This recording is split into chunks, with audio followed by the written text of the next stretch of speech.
Te convido para que você abra sua Bíblia no Evangelho de Mateus, capítulo 19, para que nós possamos ir para a nossa mensagem desta manhã.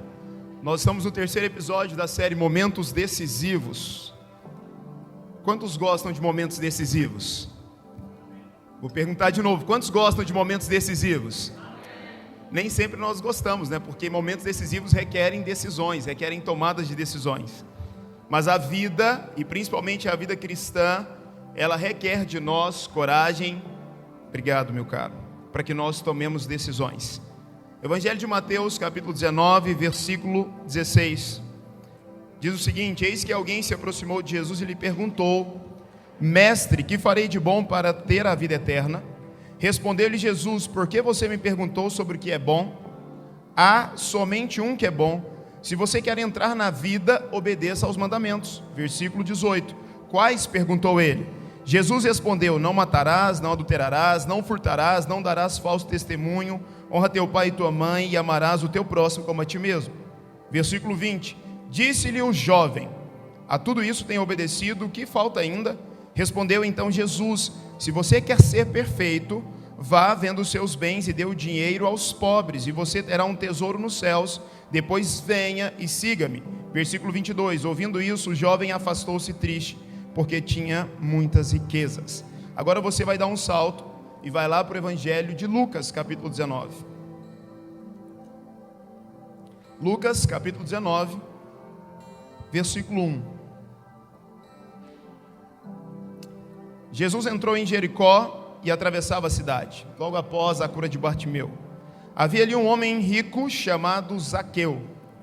Observem, duas histórias, dois homens e dois ricos. Havia ali um homem rico chamado Zaqueu, chefe dos publicanos. Ele queria ver quem era Jesus, mas sendo de pequena estatura não o conseguira por causa da multidão. Assim correu adiante e subiu numa figueira brava para vê-lo, pois Jesus ia passar por ali. Fala comigo, Jesus ia passar por ali. Versículo 5, quando Jesus chegou àquele lugar, olhou para cima e lhe disse: Zaqueu, desça depressa, quero ficar em sua casa hoje. Diga comigo, hoje. Versículo 6, então ele desceu rapidamente e o recebeu com alegria. Versículo 7, todo o povo viu isso e começou a se queixar. Ele se hospedou na casa de um pecador. Mas Zaqueu levantou-se e disse ao Senhor: olha, Senhor, estou dando a metade dos meus bens aos pobres, e se de alguém extorquir alguma coisa, devolverei 4 vezes mais. Jesus lhe disse: hoje houve salvação nesta casa, porque este homem também é filho de Abraão, pois o Filho do Homem veio buscar e salvar o que estava perdido. Você pode colocar sua mão no seu coração, fechar os seus olhos e pedir para que o Senhor fale com você mais uma vez. Eu tenho convicção de que você já está sendo levado e conduzido para uma experiência com o Senhor nesta manhã. Eu bem sei que quando nós subimos as escadas, quando saímos das nossas casas, quando nos aprontamos com as nossas roupas, quando preparamos o nosso café aqui junto com a igreja, quando nós viemos para cá com as nossas famílias, os nossos corações já começaram a ser inclinados para essa experiência. Mas a boa e melhor notícia é que o Senhor ainda tem mais para falar conosco, amém ou não? O Senhor ainda quer e deseja ministrar mais fortemente aos nossos corações. Pai, estou eu aqui junto com os meus irmãos. Como é bom viver em unidade com os irmãos. Existe um poder quando estamos juntos, existe um poder liberado dos céus, no qual nós nos apropriamos deles quando nós estamos juntos. E nesta manhã, unidos em espírito e em verdade, nós convidamos o Senhor Jesus para que o Senhor continue ministrando aos nossos corações, que cada palavra que for dita por mim neste momento não seja mais por mim, mas que seja pelo Teu Espírito Santo. Eu sou apenas um servo Teu, sou apenas um servo disponível para comunicar aos meus irmãos e a mim em primeiro lugar, aquilo que a Tua palavra deixou para nós como verdade. Eu oro pedindo para que a Tua palavra ganhe forma dentro de nós. Eu oro pedindo para que toda e qualquer distração perca força agora e que os nossos pensamentos, os nossos sentimentos e as nossas expectativas estejam completamente voltadas para Ti. Que a Tua palavra seja revelada, que venha a rema do Senhor sobre nós, em nome de Jesus, amém. Você pode dizer amém comigo? De um lado, nós temos o jovem rico. Essa é a cadeira do jovem rico. O texto bíblico lido por nós, ele intencionalmente e propositalmente, ele traz para nós o entendimento da história desse jovem. Um jovem que o texto trouxe para nós algumas características desse jovem, para além de ser jovem. A verdade sobre o jovem ela é dita mais no percurso, para identificar que ele é um jovem. Mas começa dizendo um homem rico, um homem bem-sucedido, alguém que tinha um desejo, que era um desejo de se encontrar com Jesus. Isso nós não podemos negar. Ele foi até o Senhor, ele foi até onde o Senhor estava. O texto não traz a caracterização como nós vemos de Zaqueu, que Zaqueu estava diante de uma multidão e por isso ele teve que subir numa árvore de 10 metros de altura com galhos compridos. Não, mas o texto diz que este jovem, ele foi até o Senhor e ele chega ali passível de um desejo, passível de uma vontade. Vontade essa que possivelmente é a vontade de todos nós, a vontade de se relacionar com Jesus, a vontade de conhecer mais sobre Deus e a vontade principalmente de alcançar o que? A vida eterna. Lembre-se que ele pergunta para Jesus: Senhor, o que eu preciso fazer para herdar a vida eterna? O que estava em pauta naquele diálogo, naquela conversa entre aquele jovem, aquele homem, e não era mais sobre o que ele tinha ou o que ele não tinha no primeiro momento, era sobre o que ele desejava. De tal forma que ele reconhecia Jesus, que ele chega chamando o Senhor de Senhor, de bom mestre. E o Senhor fala assim: não, bom só tem um que está nos céus. Aquele não era uma pessoa que nunca tinha tido uma relação com Deus, aquele não era uma pessoa que não seguia a religião, muito provavelmente pela linguagem, pela forma de abordagem, pelas respostas que ele dá ao Senhor inicialmente. Era de alguém que tinha um convívio com a religião e com a fé. Era alguém que buscava se aproximar, que buscava fazer com as suas próprias capacidades, com as suas próprias atitudes, para que ele pudesse então experimentar a vida eterna. É interessante porque o diálogo continua, e ele pergunta para o Senhor: olha, o que eu preciso fazer para herdar a vida eterna? E o Senhor começa a dizer sobre alguns mandamentos: amarás o seu próximo, não matarás, não adulterarás. E o que ele fala, como eu e vocês muitas vezes: Senhor, eu tenho feito tudo isso, eu tenho seguido todos os preceitos religiosos, eu tenho seguido a maior parte dos mandamentos, eu estou sentado num lugar no qual eu tenho a possibilidade de dizer que eu estou fazendo tudo isso. Naquele momento então, Jesus, cheio de sabedoria, e a pedagogia de Jesus, diferentemente da pedagogia humana, que é a pedagogia do oprimido, a pedagogia de Jesus é a pedagogia do amor e da verdade. E Jesus então, entendendo onde aquele jovem rico queria chegar, Jesus disse para ele: olha, faça o seguinte, pegue tudo que você tem, venda, dê aos pobres, depois vem e siga-me. O texto continua dizendo que aquele jovem rico, ele então fica triste. Fala assim comigo, ele fica triste. Há um paralelo, há uma diferença entre um lado e outro. Aquele jovem, diante do convite, diante do momento decisivo que estava à frente dele, o texto diz que ele ficou triste. De um outro lado da história, nós viemos para a tomada de decisão de um cara chamado Zaqueu. Fala comigo, Zaqueu. Nós já ouvimos essa história por muitas vezes. Nós já cantamos a música de Zaqueu. Tem pessoas que nem sabem quem é Zaqueu, já cantou: como Zaqueu quero subir. Nem sabe se a árvore era alta ou se era baixa, está falando que quer subir como Zaqueu. Nem sabe qual foi o preço que Zaqueu pagou para que ele pudesse subir a árvore, mas dizem que eu quero subir como Zaqueu. Mas de um outro lado nós vemos então também um rico. O texto bíblico traz para nós o entendimento e a verdade que Zaqueu era alguém que teve uma oportunidade. Zaqueu, ele ouviu falar do Senhor. Diferentemente do jovem rico, Zaqueu ainda não tinha uma relação com Jesus. Zaqueu, ele era alguém que não tinha conhecimento, mas Zaqueu era alguém que, inicialmente eu posso afirmar para vocês, era um curioso da fé. Isso eu posso afirmar. Zaqueu, ele tinha um lance que a gente chama dentro da academia, dentro da universidade, de inquietude científica, imagino eu. Zaqueu era aquele assim: opa, eu ouvi falar de algo muito louco que está acontecendo. Eu ouvi falar de alguém que está operando sinais, milagres e maravilhas. Eu ouvi falar de alguém que onde ele passa, coisas incríveis acontecem. Eu ouvi falar de alguém que ressuscita os mortos. Eu ouvi falar de alguém que cura os enfermos. Eu ouvi falar de alguém que onde ele passa, os cegos passam a ver. Então Zaqueu, ele tinha uma inquietude, ele tinha um ar investigativo com ele. Então Zaqueu, ele se aproxima para saber quem era Cristo. Ele se aproxima com o desejo de conhecer quem era Cristo. E é muito legal que Zaqueu, diferentemente do jovem rico, que já seguia a religião, que já seguia alguns preceitos, alguns dogmas, não matava, não adulterava, não dizia falso testemunho contra ninguém, Zaqueu era alguém que o texto bíblico traz para nós adjetivos que podem nos permitir afirmar que Zaqueu era alguém que não era tão bem nas suas atitudes. Porque o próprio Zaqueu, depois que Jesus diz para ele, desce daí, eu vou para a tua casa hoje, ele começa a relacionar. As pessoas começam a questionar Jesus, como que Jesus ia sentar na mesa, ia sentar na cadeira junto com Zaqueu e falar assim, Zaqueu, eu e você e eu agora. O texto bíblico diz que as pessoas começaram a falar, como que ele pode ir para a casa de um pecador? Como que ele pode se relacionar com um pecador? Mas é muito legal porque, diferente do jovem rico, que o texto caracteriza que ele sai triste, aqui o texto bíblico diz que houve alegria. Ambos estão nos seus momentos decisivos. Ambos estão de uma mesma oportunidade. Ambos se encontraram com Jesus, sim ou não? Zaqueu teve um encontro com Jesus, sim ou não, irmãos? O jovem rico teve um encontro com Jesus, sim ou não? Ambos estão diante de uma mesma oportunidade. Quando eu digo a mesma, não no mesmo momento, não no mesmo horário, não no mesmo lugar, mas eles estão diante do Rei dos Reis, Senhor dos Senhores e Príncipe da Paz. Ambos tiveram um encontro real com Jesus. O mais legal é porque nenhum encontro com Jesus acontece por iniciativa nossa. Ele começa com o próprio Deus. Colossenses capítulo 1, do versículo 15 ao 23, o apóstolo Paulo escreve que Deus é o Senhor supremo da história. O teólogo e político Abraham Kuyper, holandês, certa vez ele escreveu, não há nenhum centímetro quadrado no universo que Deus não possa dizer, é meu.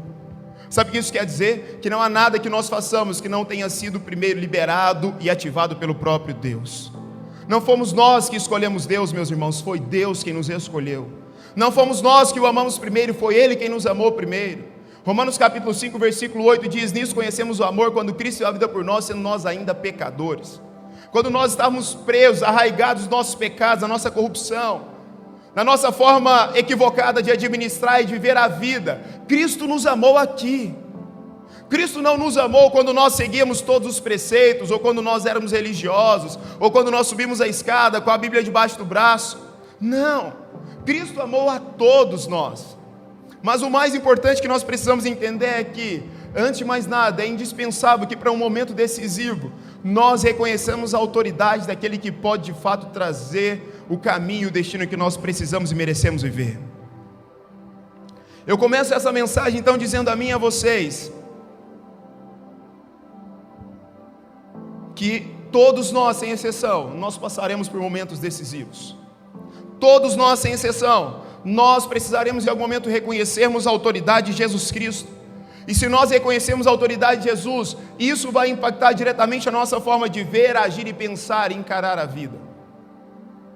Quando nos encontramos com Jesus, nós não podemos ser mais os mesmos. Nós não podemos permanecer mais da mesma forma. E nós não podemos continuar a viver da mesma forma que vivíamos antes.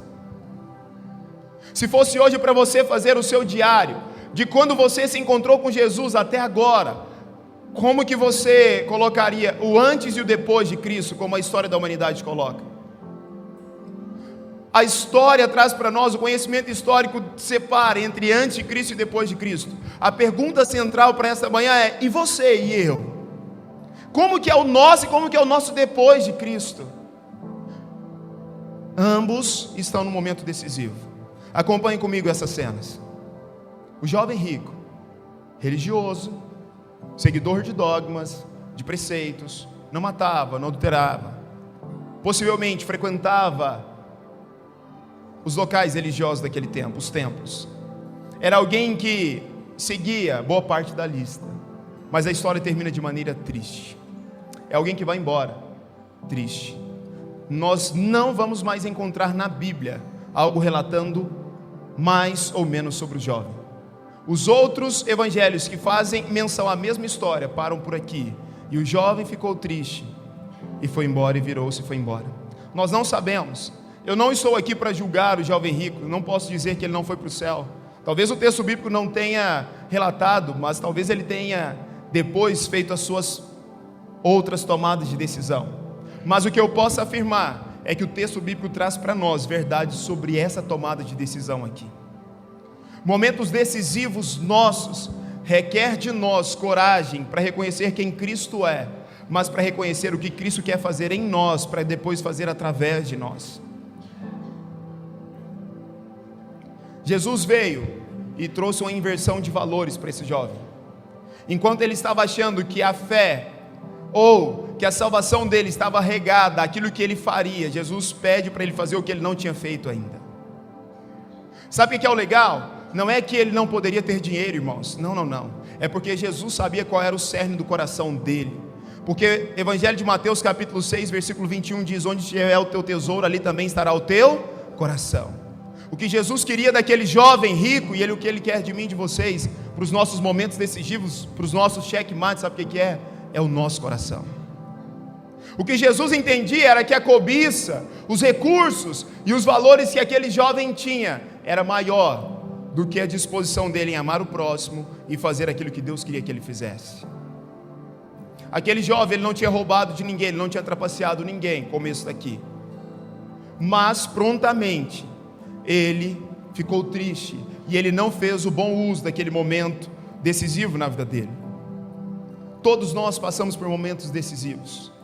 Todos nós temos situações nas quais nós precisamos nos posicionar, dizer quem somos, em quem cremos e o que desejamos viver. A nossa fé não pode ser baseada em achismos, e a nossa fé também não pode ser baseada em circunstâncias comuns e puramente naturais. A nossa fé tem que ser baseada em convicção, principalmente convicção de propósito. O que Deus queria, o que Jesus queria daquele jovem, era lugar no centro do coração dele. Era que as decisões dele não fossem pautadas naquilo que ele teria como retorno, a salvação, mas que a decisão fosse pautada no amor dele a Deus acima de todas as coisas. Sabe por quê? Se aquele jovem vendesse tudo aquilo que ele tinha e distribuísse aos pobres, achando que aquilo lá daria a ele salvação, ele continuaria sem herdar a vida eterna, porque a salvação só se dá mediante a fé em Cristo Jesus. A salvação não é por aquilo que fazemos ou pelos nossos próprios bons costumes. A salvação, ela é única e suficiente a partir da supremacia de Cristo. Cristo é o Senhor supremo da história. Ele é o Senhor supremo da salvação, e por isso os nossos momentos decisivos têm que estar submetidos à supremacia de Cristo. É chegada a hora de nós olharmos a vida pela lente que Cristo olha. É preciso que nós olhemos as nossas tomadas de decisões a partir das tomadas de decisões que Cristo tomaria em nosso lugar. Dessa forma, então, irmãos, nós avançamos para essa comparação. E mais uma vez, eu não estou dizendo que o jovem rico não foi salvo, eu não estava lá, eu não posso afirmar. Mas eu estou dizendo para vocês que ele estava diante de um momento decisivo. E o texto termina dizendo que ele virou triste e foi embora para casa. Quantos momentos decisivos eu e vocês já não tivemos e não tomamos as decisões como deveríamos ter tomado? E não dissemos sim quando deveríamos ter dito sim, e não dissemos não quando deveríamos dizer não. Quantas as vezes nós deixamos de abraçar quando deveríamos ter abraçado, e quantas as vezes nós abraçamos quando nós não deveríamos ter abraçado? Quantas as vezes nós falamos quando deveríamos ter ficado calados, e quantas as vezes nós ficamos calados quando deveríamos ter falado? Momentos decisivos são momentos nos quais nós estamos dispostos a fazer tudo o que for preciso para não perder nem 1% daquilo que Deus quer que nós vamos naquele momento. Estão me entendendo? Nós precisamos avançar então para essa perspectiva. Se compararmos a história de Zaqueu com a do homem rico, eu anotei aqui, o homem rico, talvez um importante religioso, percebemos entre eles semelhanças, mas ao mesmo tempo muitas diferenças. O que mais surpreende é que um queria, mas não conseguiu. O outro, o texto não diz que ele queria tanto, eu acho que era mais uma inquietude dele do que o desejo, mas ele conseguiu. Sabe o que isso mostra para mim e para vocês? Que os caminhos de Deus, eles são insondáveis. Insondáveis. Nós não podemos exercer o controle sobre os caminhos de Deus, mas nós podemos nos posicionar diante dos momentos decisivos que a vida nos propõe. É tempo de nós entendermos então que, como Zaqueu, alguns princípios para essas tomadas de decisão em momentos difíceis, ou em momentos decisivos, melhor dizendo. Como Zaqueu, nós precisamos ter foco na oportunidade. Zaqueu, ele traz para nós uma aula sobre ter foco na oportunidade. Não importava a multidão, não importava a estatura dele, não importava a condição, não importava o cargo social. Zaqueu só tinha os olhos dele fixados: eu preciso ver Jesus. Eu preciso ao menos saber se aquilo que dizem é verdade ou não. Zaqueu, ele subiu no mais alto daquela árvore robusta, um sicômoro, de aproximadamente 10 metros, sabe por quê? Porque Zaqueu, ele queria olhar e ver com os próprios olhos dele, se Jesus era quem tudo ele estava dizendo que ele era. Zaqueu não queria ser perdido pela distração da multidão, porque imagina, com todo respeito, um baixinho, sendo amassado, empurrado no meio da multidão, tentando ver, ei, eu quero ver Jesus. Não, Zaqueu, ele só tinha olhos naquele momento para a oportunidade. Enquanto a oportunidade, nós temos que trabalhar por nossos relacionamentos, necessidades e milagres, não importando as dificuldades. Enquanto a oportunidade, nós precisamos trabalhar pelos nossos milagres, relacionamentos e desejos em Deus. Zaqueu fez tudo o que podia ser feito por ele, naquele momento. Jesus continuou naquele momento, aquilo que ele já vinha fazendo antes. Sabe por quê? Jesus não muda o curso dele, Jesus muda o nosso curso.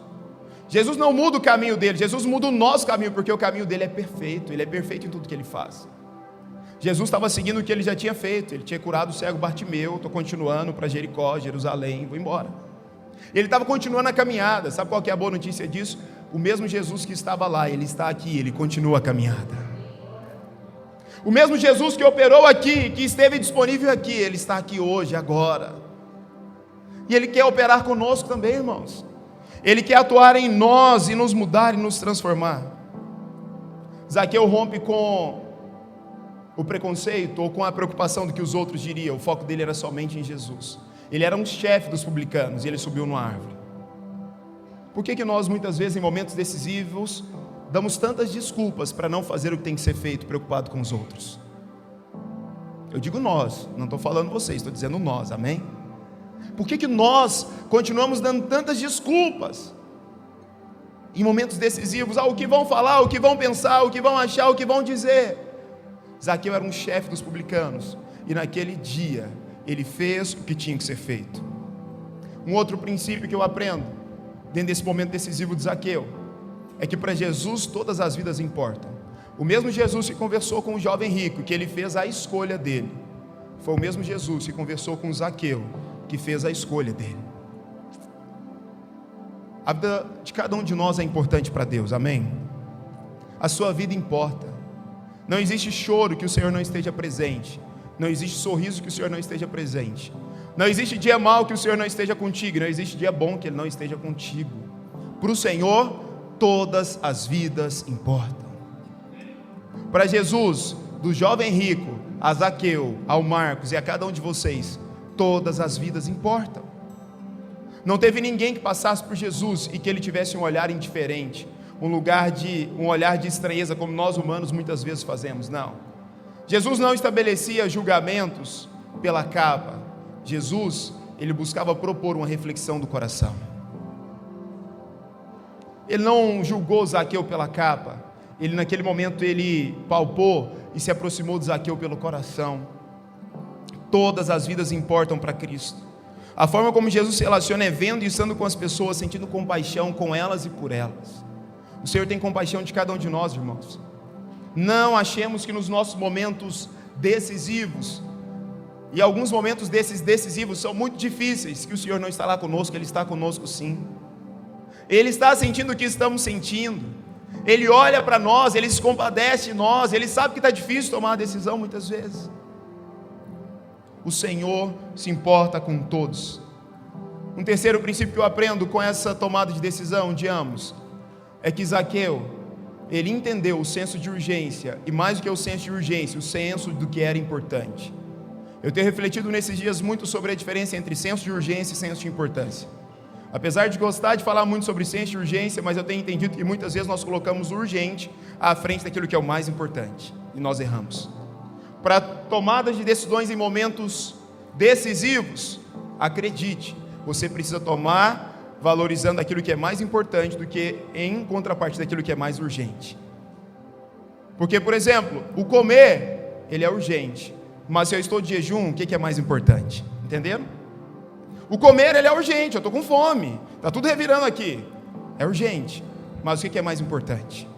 A nossa vida e as nossas decisões não podem ser somente pelo senso de urgência, tem que ser pelo senso de importância.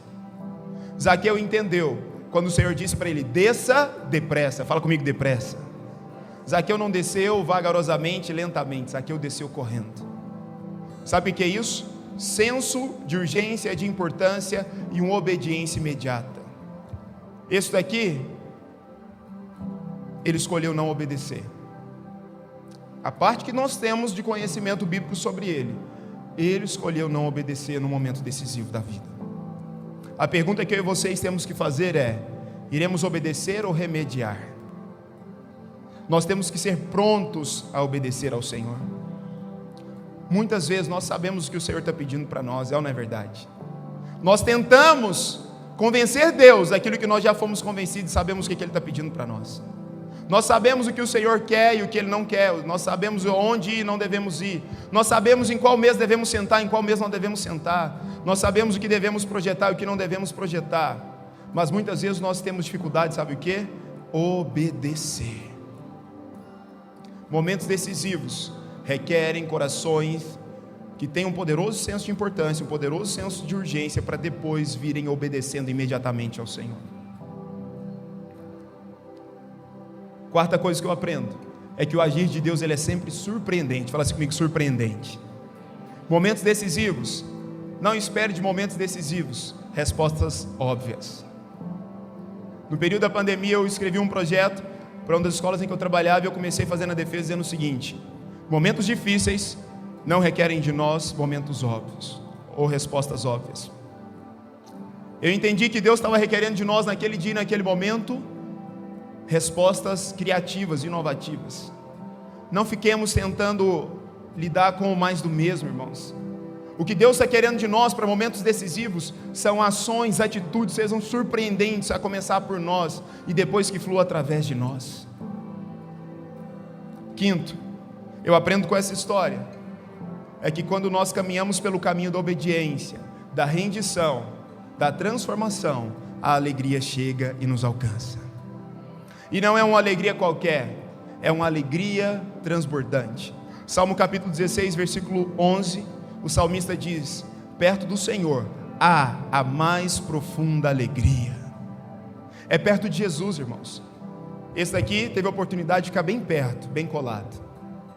Talvez esse daqui poderia ser um daqueles que nós estaríamos contando a história dele. Segundo o jovem rico, faça isso, isso e isso, porque está escrito lá. Talvez esse daqui nós poderíamos hoje estar lendo um texto, porque era a visão dele a partir daquele encontro. Nós não temos essa história para contar. Momentos decisivos requerem de nós entendimento, para que depois nós possamos usufruir da obediência e da alegria. Por fim, quando nós entramos por momentos decisivos e fazemos aquilo que Deus quer que nós façamos, a transformação, ela é inegável. Diga comigo, inegável. Momentos decisivos, irmãos, são decisões mesmo. Momentos decisivos é aquilo que vai contar para a história. Eu sei que temos alguns corredores aqui, e eu gosto de dizer isso: o mais importante é como a corrida começa, é como ela termina. Nós tiramos foto no começo, tiramos, mas todo mundo só fica lá depois, e quem vai para a capa do jornal é como terminou a corrida. Eu estou dizendo capa do jornal, não é quem chegou em primeiro, segundo, terceiro lugar, mas quem terminou a corrida como deveria ter terminado. Porque para alguém que nunca correu, talvez ter terminado na posição 70ª, talvez foi o melhor dele naquele dia, ele cumpriu o que ele tinha que cumprir, simples assim, sem comparação. Mas o grande problema da vida e da nossa caminhada contínua, constante, das nossas segundas, terças, quartas, quintas, sextas, sábados e domingos, é porque nós não nos prendemos a como a história vai terminar. Nós só estamos preocupados com isso daqui. E não que não devamos, porque o presente ele é importante para nós, que é o único lugar que nós pisamos. O passado já não nos pertence mais, então vamos abandonar. Zaqueu, se ele ficasse preso ao passado dele, irmãos, ele não teria nem se aproximado de Jesus. Mas para Jesus não tem preconceito, não tem passado. Zaqueu, ele se aproximou de Jesus com a perspectiva do presente, mas a transformação é tão inegável que quando nos aproximamos de Jesus, o nosso futuro ele é glorioso. É um presente esplendoroso e um futuro glorioso com Cristo. A transformação em nossas vidas precisa ser inegável. Os nossos momentos decisivos, nossos checkmates têm que ser aqueles que vão entrar para a história da nossa família, para a história dos nossos relacionamentos, para a história dos nossos negócios, para a história dos nossos estudos.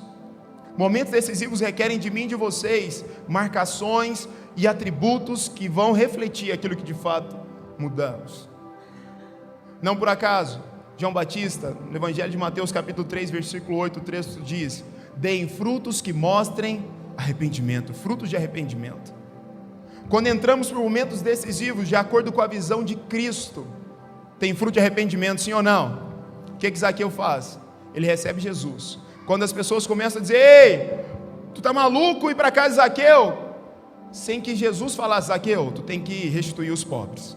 Zaqueu, tu tem que ir lá ver quanto você está devendo, ou quanto você se corrompeu. Zaqueu disse: Senhor, ei Senhor, eu imagino a multidão gritando lá na porta: Zaqueu não, Jesus, Zaqueu não, Jesus. E Zaqueu sentado à mesa com Jesus fala assim: Senhor, eu já decidi no meu coração, já está acontecendo algo aqui que eu não imaginava. Eu vou pegar tudo que eu tenho, metade eu vou vender e distribuir aos pobres, a outra metade eu vou restituir todos aqueles que eu roubei, até 4 vezes mais. Dentro daquele tempo histórico em Roma, Zaqueu estava declarando, sem que ninguém estabelecesse esse julgamento, que ele era um ladrão, um corrupto. Porque dentro da legislação romana da época, sabe o que acontecia? Quando alguém era publicamente tido como um ladrão, ele, para além de ser preso, ele deveria depois restituir 4 vezes mais. Zaqueu, ele mesmo entendeu que ele tinha andado por um caminho de perdição. Ele disse: Senhor, é por isso que o texto diz que ele fala: eu vou restituir até 4 vezes mais aqueles que um dia eu lesei. Sabe o que é isso? Transformação, redenção, a partir de uma decisão assertiva. Qual é a peça do teu jogo aí que tu precisa mudar? Qual é a peça que nós precisamos modificar? Qual é a jogada para dar um checkmate positivo? O texto termina então dizendo: Jesus, ei, hoje houve salvação nessa casa. Tu é filho de Abraão. Sabe o que é filho de Abraão? Tu tem identidade, tu tem DNA celestial sobre você. Sabe o que é o melhor? Todos nós, se reconhecemos Jesus como o nosso único caminho, a nossa única forma de vida, todos nós temos o DNA e somos filhos de Abraão também. Existem promessas para nós? Sim, existem. Mas existem decisões que só cabem a nós fazermos elas.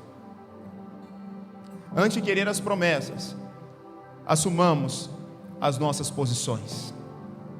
Antes de querermos aquilo que já nos foi dado por promessa, e a Bíblia diz que o Senhor não é homem para mentir, que nós tomemos as nossas posições. E sabe quando é que nós temos coragem de tomar posições como o Senhor quer? Quando nós temos uma real esperança do futuro. A nossa real esperança do futuro não está naquilo que somos, fazemos ou que temos em nossas mãos, mas está no Deus em quem nós cremos. Naquele dia houve o quê? O encontro da salvação com Zaqueu.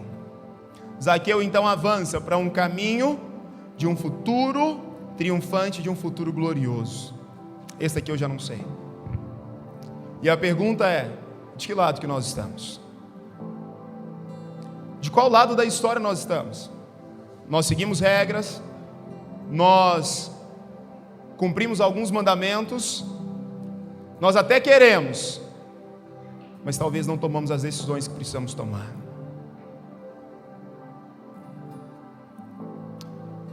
Eu me lembro de um testemunho de certa vez de um casal de namorados não cristãos, e que antes de se converterem, eles tinham a vida sexual deles ativa.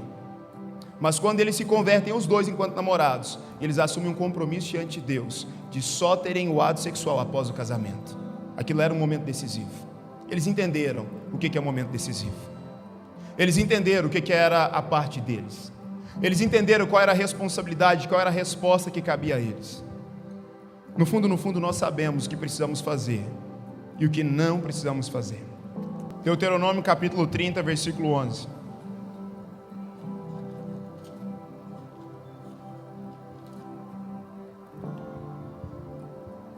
Texto clássico, conhecido por nós, mas que mais do que nunca precisa ser retomado por nós nesta manhã. Deuteronômio capítulo 30, versículo 11, o texto diz o seguinte: o que hoje lhes estou ordenando não é difícil fazer. Guarda isso aí. Fala isso comigo hoje. Fala comigo hoje. O que hoje estou Não precisa repetir mais não, obrigado. O que hoje estou lhes ordenando não é difícil fazer, nem está além do seu alcance. Não está lá em cima no céu, de modo que vocês tenham que perguntar: quem subirá ao céu para trazê-lo e proclamá-lo a nós, a fim de que lhe obedeçamos? Nem está além do mar, de modo que vocês tenham que perguntar: quem atravessará o mar para trazê-lo e voltando proclamá-lo a nós, a fim de que lhe obedeçamos? Nada disso. A palavra está bem próxima de vocês. Vou repetir. A palavra está bem próxima de vocês. Está em sua boca e em seu coração. Por isso vocês poderão obedecer. Eu quero dizer para mim e para vocês nesta manhã: nós podemos sim obedecer o Senhor. É possível sim andar por um caminho no qual, nos momentos decisivos da nossa vida, nós escolhamos obedecer o Senhor. É possível sim não ficarmos presos ao nosso passado. É possível. É possível sim não ficarmos presos aos nossos pecados. É possível sim. É possível sim não ficarmos presos à nossa cobiça. É possível sim não ficarmos presos à nossa vaidade, ao nosso ego. É possível sim renunciar a nós mesmos e deixar que Cristo seja o Senhor da nossa história. É possível, o texto está dizendo. Versículo 15. Vejam que hoje ponho diante de vocês vida e prosperidade, ou morte e destruição. Não é o Marcos, é a Bíblia que está dizendo. Vejam que hoje ponho diante de vocês vida e prosperidade, ou morte e destruição. Pois hoje lhes ordeno que amem o Senhor, o seu Deus, andem nos seus caminhos e guardem os seus mandamentos, decretos e ordenanças. Então vocês terão vida e aumentarão em número. E o Senhor, o seu Deus, os abençoará na terra em que vocês estão entrando para dela tomar posse. O caminho da obediência é um caminho de paz, de prosperidade e de cumprimento de promessas. Versículo 17: todavia o seu coração se desviar, e vocês não forem obedientes, deixarem levar, prostrando-se diante de outros deuses para adorá-los. O Deus desse cara aqui, com todo respeito, eram as posses, era o dinheiro.